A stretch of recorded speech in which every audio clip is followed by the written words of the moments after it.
Donc, je m'appelle Ariel, j'ai 35 ans, j'ai grandi en Martinique dans une famille traditionnelle, plus ou moins, puisque j'ai grandi dans une famille monoparentale quand même, mais avec tout l'amour en fait dont un enfant a besoin pour grandir équilibré. Une famille qui, comme dans toutes les familles, vous construit de par en fait la diversité des personnes qui y figurent, des personnes qui sont différentes et qui finalement vous aident à être un adulte.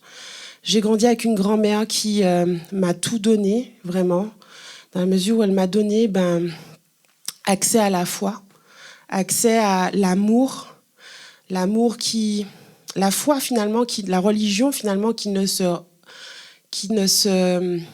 dit pas, mais qui se pratique dans les petits actes du quotidien.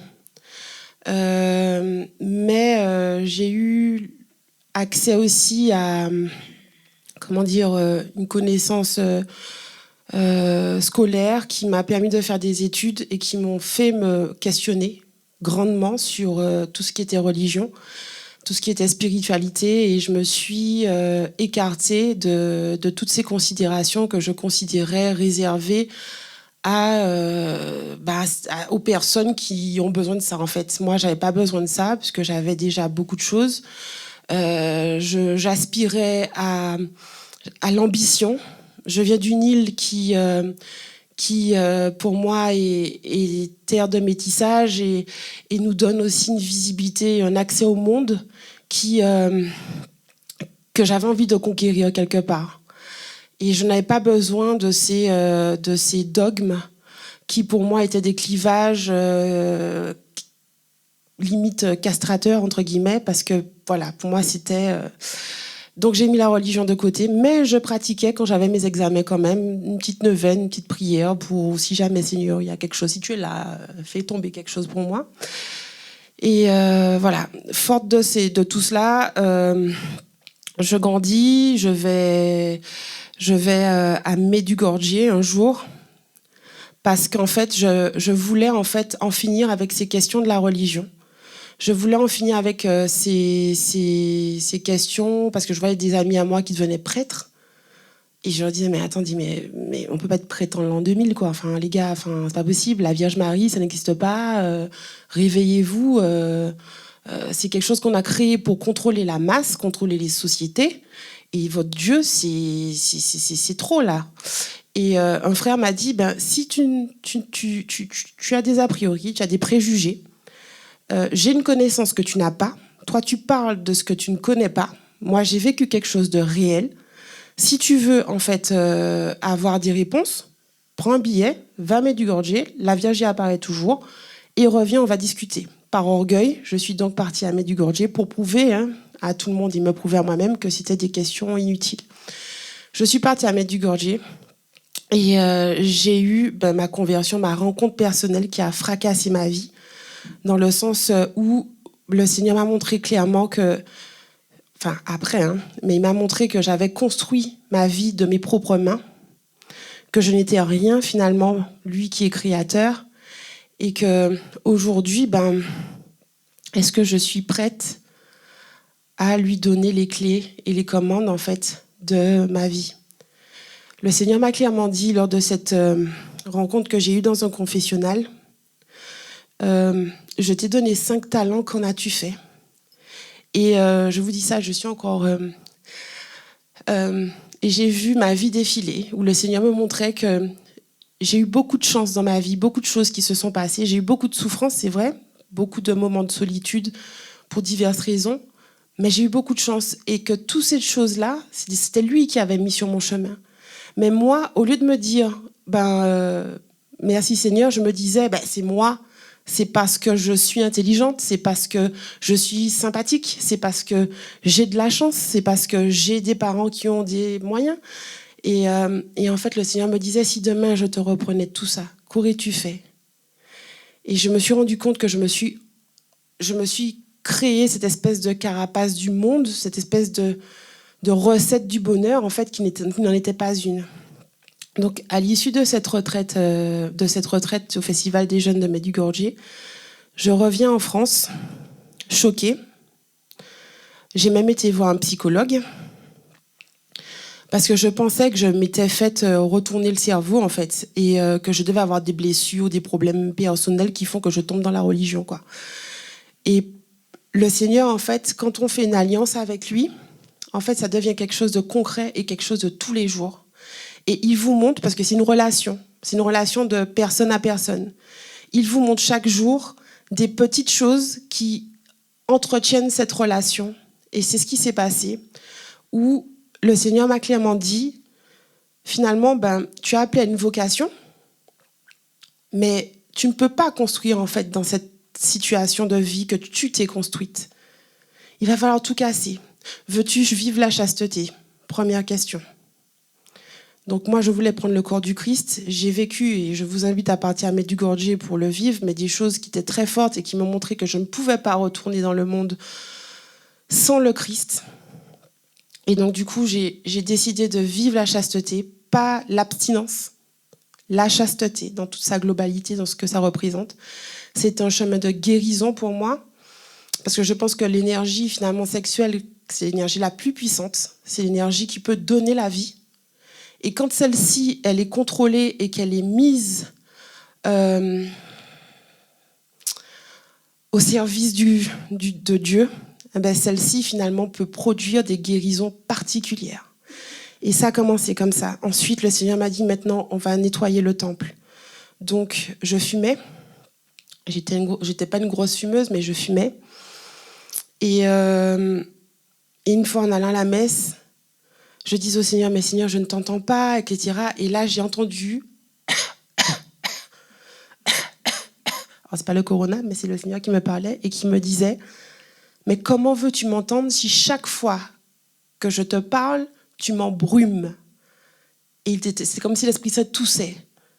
C'était un déclic pour moi aussi pour lâcher la cigarette. Parce que ça devenait, le Seigneur me montrait clairement que c'était une idole que j'avais dans ma vie. Ça aussi, il l'a nettoyé. Il a nettoyé ensuite ma relation avec mes parents. Ça s'est passé dans la difficulté parce que ma mère a malheureusement eu une épreuve de santé qui l'a amenée à venir vivre avec moi pendant 3 ans. Et cette épreuve, finalement, a été un début de guérison dans notre relation de mère-fille. Et le Seigneur me disait aussi, à travers ce moment, qu'on doit honorer nos parents. Honorer ton père et ta mère. Ça veut dire quoi?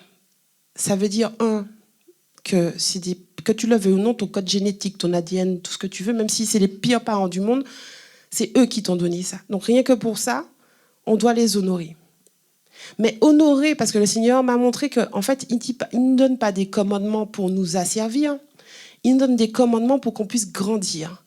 Et il me disait, honorer tes parents, c'est parce que si tu rentres dans cette discipline, dans cette obéissance, dans cette humilité, où finalement tu essaies de construire, cultiver cette relation avec ma mère particulièrement, mais qui sur Terre va pouvoir te faire perdre tes moyens, te mettre en colère, te faire devenir quelqu'un d'exécrable?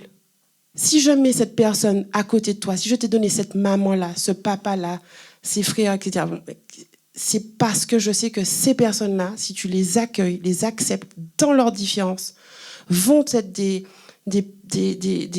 tremplins finalement pour faire ce pourquoi j'ai été créée.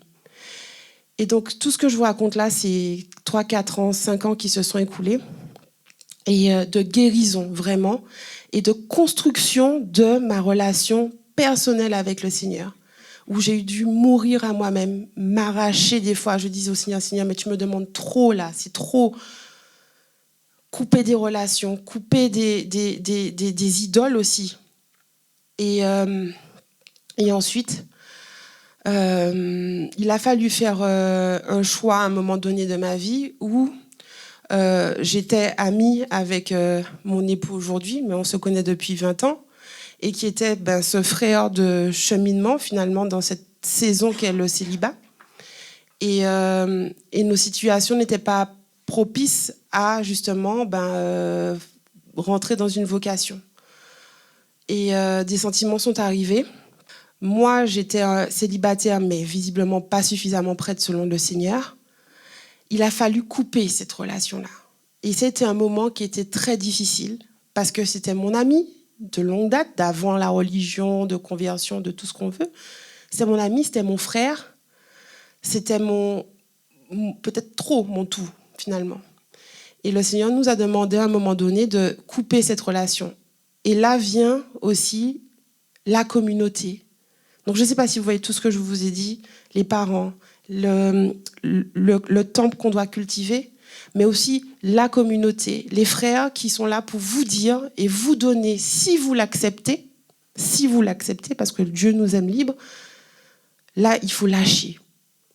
Et en fait, on a dû se séparer, on se voyait, mais on a dû couper cette relation. Et pendant 2 ans, nous ne nous sommes plus adressés la parole, parce que voilà, c'était pas dans l'ordre de Dieu.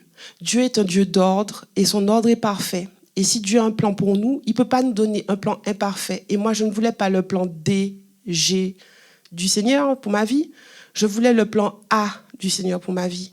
Je voulais vraiment, parce que je sais qu'il allait me donner la chose qui était faite pour moi de tout temps. Que je sois religieuse, consacrée ou mariée.